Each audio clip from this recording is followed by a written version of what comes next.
sejler altså ikke til.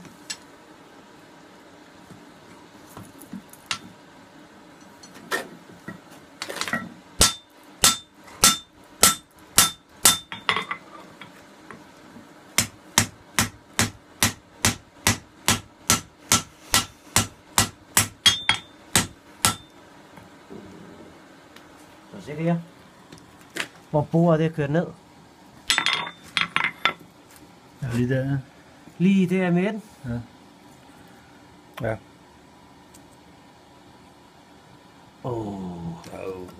Hvad gør det? Ja, det gør, at den revner dernede igennem. Det er kraften med lort. Det er noget møg.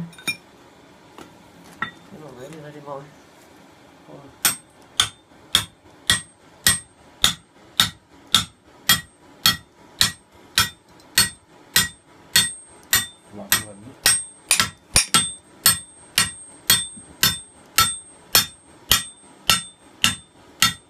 Hold der, Lars.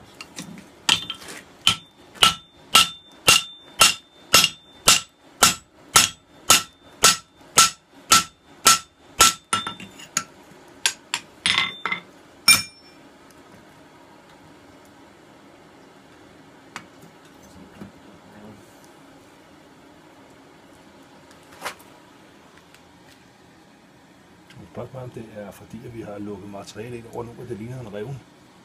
Det kan også godt være. Kanten af bordet, vi har ligge herude. Det kan også godt være. Grad, der er trukket ind over.